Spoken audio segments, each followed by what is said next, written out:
So since like December, I've been like meditating every day. I'm working out 5 times a week. I'm, eating a little bit better. I stopped drinking soda and I cut my alcohol way back, especially on weekdays. So I've just been trying to like implement these more kind of quote unquote responsible adult activities for self-care. And now during my workday, I'm so much more efficient. So other than that, it's just about taking care of your mind and your body. And then I just try to stay organized. So like I have a planner that I write everything down in, and I've kind of learned my workflow. So I know how long a video will take to write or set up. I know how long it'll take to film. And then I know how long a production project or a mix project will take.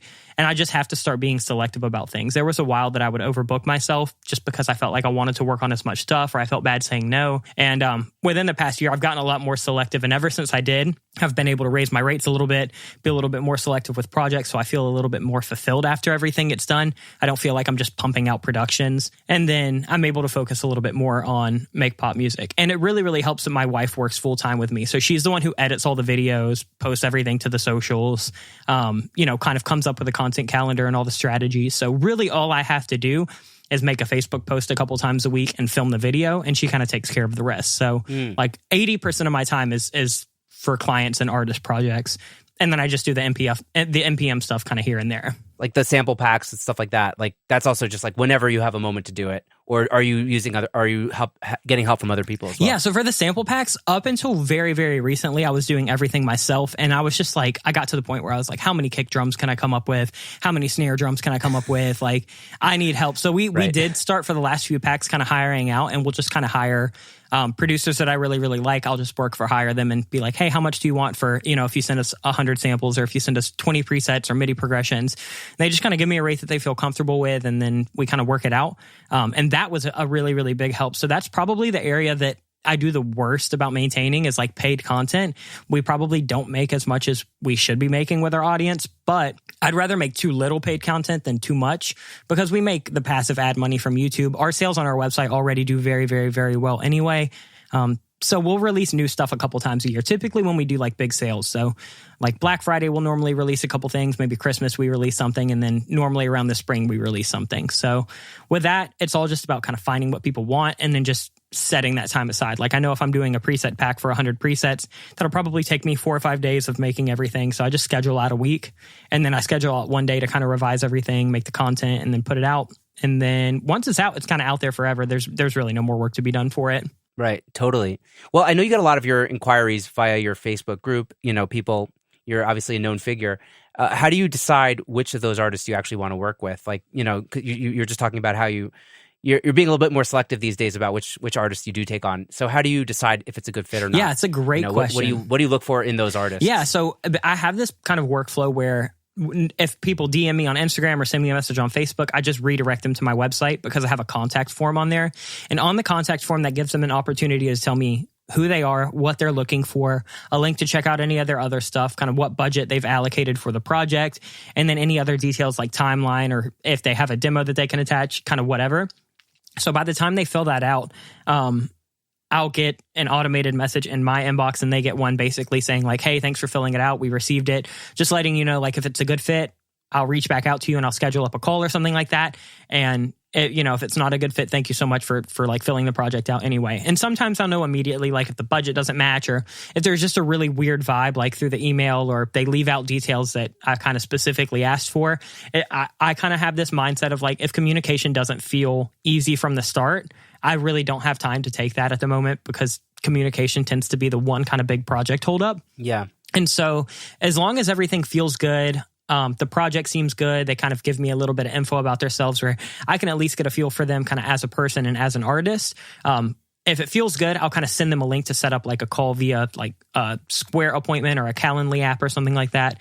And then once we kind of set that call up, at that point, I don't really have to do like the hard sell, because they've already filled the thing out on my website and I've gotten back to them. So my closing rate by the time, if I decide to like send them something to set up a call, is like 97%. So the call is never about, oh yeah, this is why you should hire me, blah, blah, blah. It's more so like, hey, what are you kind of looking to do with this project? What are the styles that you're going for? It's kind of like the first consultation call. And by the end of that call, I'll have a really good feel about kind of who they are, how the communication will work. Do they have the right vibe? Is the song kind of in the region that I'm looking for? Is the budget there? Is the timeline there? And then from there, if it feels like a good fit, that's where at the end of the call, I just say, hey, thanks so much. Like, I really feel like this would be a great fit. If you want to proceed with the project, definitely let me know. I've been taking all the notes. And if you want, I can send you a contract and an invoice to kind of get started whenever you're ready. And whenever you get that, we'll put you on the schedule and we can just kind of go from there. And it honestly works amazing every time. I just do the standard half up front, half at the end.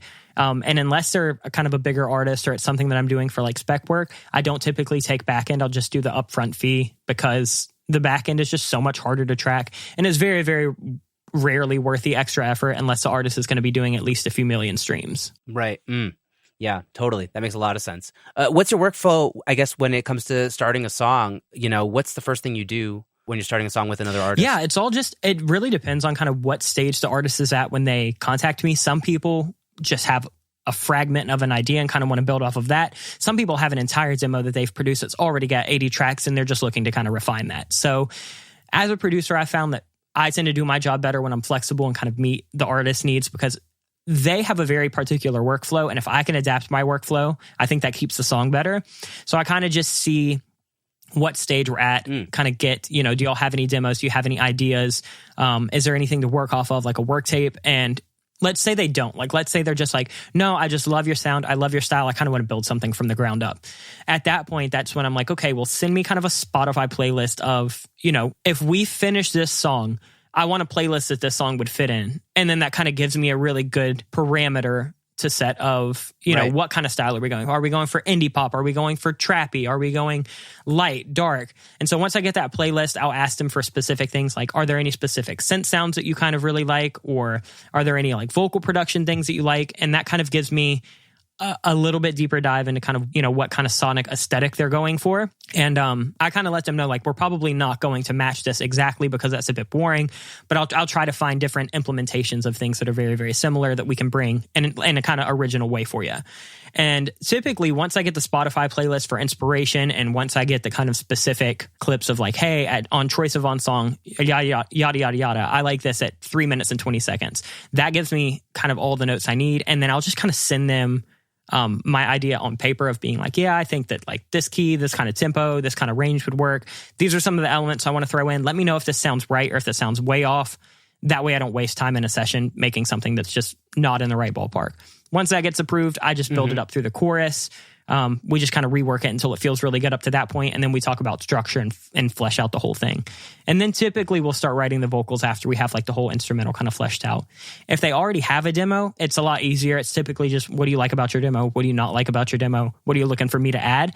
And then I just do the same thing where I kind of give them a write-up of a rundown of kind of my ideas and then build it up through the chorus, get an approval, build it up through the whole thing, get an approval, get the vocals in, final production touches, and mixing.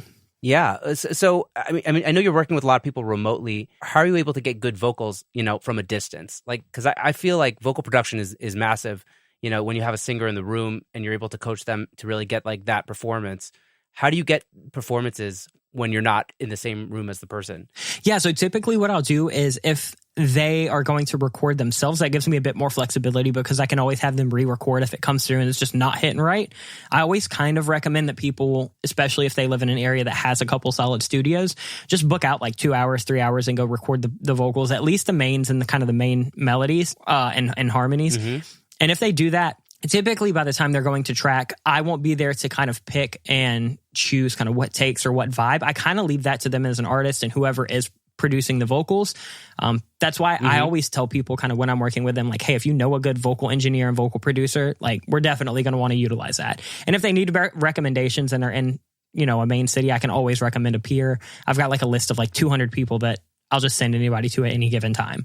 And so, either way, whether they're going to record themselves or they're going to a professional studio, I'll always send them a lyric sheet of kind of what we've done. I'll kind of track a demo vocal out myself to kind of just show what the movement's going to be like if they're not able to do a demo.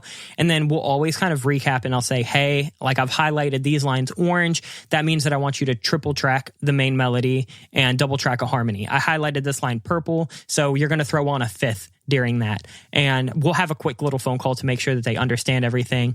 And then that gives them a chance to get all of the files they need. That way they can send them to me. And I don't have extra stuff to kind of sort through, but I do have enough to kind of work off of and have a full vocal arrangement as if I was in the room tracking them. So I've kind of already got it built up in my head arrangement wise. It's just kind of on the artist and on their engineer and producer to give me the best takes and kind of the best vibe within that.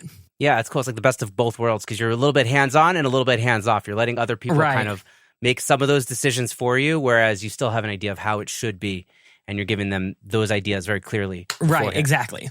Yeah, super cool. I know you also do a lot of your own songs. You're also an artist in your own right. How do those songs start for you? Like, does it all begin on the DAW or does it begin on a guitar ever? Like, how does your own songwriting process go? Most of my songs that I've released have either started as a day that I just didn't seem to have anything booked for some reason, and I was just kind of bored. And I was like, I'm going to write something for me. And it's always this really nice cathartic experience where I do like the collaborative process of working with artists. But again, like going back to my kind of origins with production, sometimes it's nice to just be able to do whatever I want to do for me. So a lot of the time my solo songs will just start as like a day where it's like, okay, I'm just going to take a day off from client stuff. I need kind of a refresh, or if I just have some extra time. And they could start with anything, sometimes it's a chord progression. Sometimes it's a melody idea. Sometimes it's just a feeling that I'm feeling that day. It just really depends. Like I said, I try to be as flexible with songwriting and production as possible. So I definitely don't have a kind of set boundary of kind of when I'll start to do things in the process. But sometimes my solo songs will start as something that I build out for a YouTube tutorial. So like, let's say I have to make a tutorial on how to make a song like blah, blah, blah. Sometimes I'll build out a song for that. Nobody ends up buying it, or I just don't find the right kind of artist fit and it sits on my hard drive. And I kind of start to fall in love with the song, and then I'll go in and I'll change things. Like I'll change lyrics, I'll change melodies, I'll change arrangement things. And so sometimes then I'll release that. So I think like my last single, Two-Sided Mind, that started out as a pop video, like how to make a pop song in 10 steps. And it was just so fire by the end of the first chorus. And it was about something that was very personal to me. I was like, yeah, I'm just going to go ahead and finish this and release it. So I did that. So yeah, either an off day that I'm bored, or I have something to get off my chest, or they're just kind of sitting songs from video ideas. Totally. I wanted to ask you, like, do you have any production chops that you think of as your secret weapon, or maybe like a signature move? Yeah, that's a great question. I think that it's probably changed a bit over time because I try to update as frequently as possible and like make sure that I'm not just getting stale in my own kind of moves. But I would say definitely like with percussion, I think I have my own kind of style. I love using like found sound and Foley stuff. I love building drums up to be absolutely huge. So like it's not uncommon for me at the end of a song to have 40 layers of drums and percussion, kind of all doing these weird kind of different things. For me, it adds such a nice bit of movement, and I can keep everything else. I find percussion doesn't tend to get in the way of vocals too much, like keys and guitars and stuff do. Right. So if I'm feeling like a song needs something extra, I'm typically going to production before anything else. So I would say doing that kind of stuff with production. I would say my vocal processing is probably a little bit specific to my style. I do a lot of like artificial low and high harmonies. And then I'm pretty typical when it comes to like my own vocal production. So I know like where I'm going to want to do harmonies and ad libs and stuff like that. And then other than that, I try to be like as flexible as possible. I think my stuff does tend to lean a little bit darker, or at least a little bit more melancholy. It's very rare that I write like a super upbeat, just like all smiles pop song. But I mean, I definitely can if that's what the brief calls for. So personally, I lean a little bit darker, a little bit more minor. And then my last kind of secret sauce thing, I use a lot of reverb.